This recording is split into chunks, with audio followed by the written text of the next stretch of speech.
Hi, I'm Winifred O'Connell, and I'm going to talk a little bit about a recent health encounter that I had with my mother. Unfortunately, a few weeks ago, she slipped and fell off the side of a sidewalk while leaving work, and she fell and wound up breaking her leg in several places just underneath her knee, and was taken to the emergency room via ambulance. While at the hospital, I didn't go to see her until later that day, until I was able to get off work and go visit her to see what was happening. And while I was there were several health professionals involved. Of course, it's an emergency room and everybody is kind of everywhere. She had been admitted to the hospital, but she was placed in a room that wasn't quite a proper hospital room because they were fully booked in all of their admittance rooms, I suppose. And so she was put downstairs off to the side, and it had everything she needed for a hospital room. And that's where she stayed. There were many health professionals that were coming in and out of the room all the time, or she was left for several hours with no one to check in.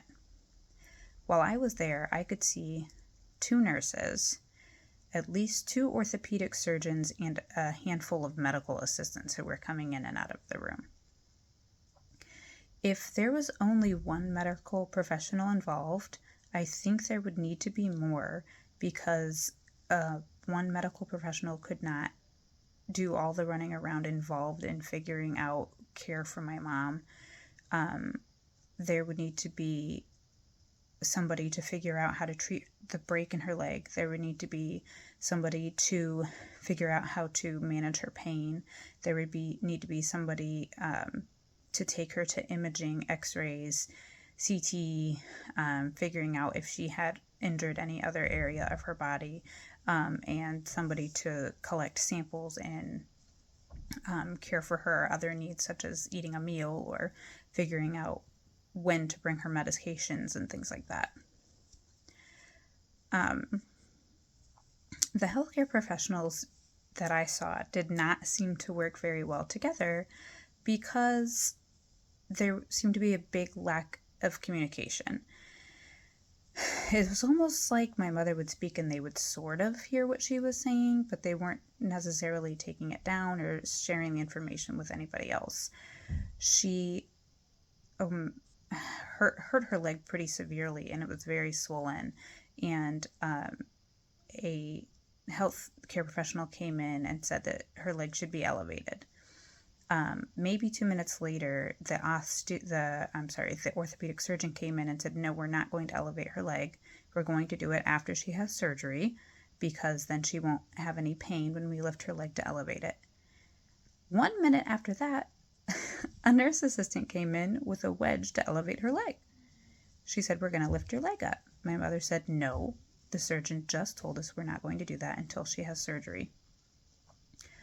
And then they said, no, in the notes, that's not what it says. There was also a time where my mother, it was due for her to have pain medication, and she was in a lot of pain. She was crying. She was writhing. She couldn't hold still because the pain in her leg was so intense.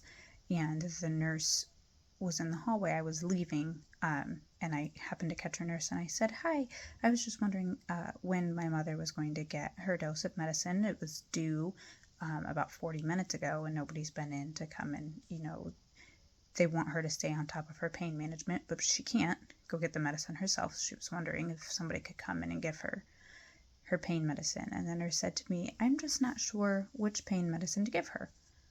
And I said, okay, well,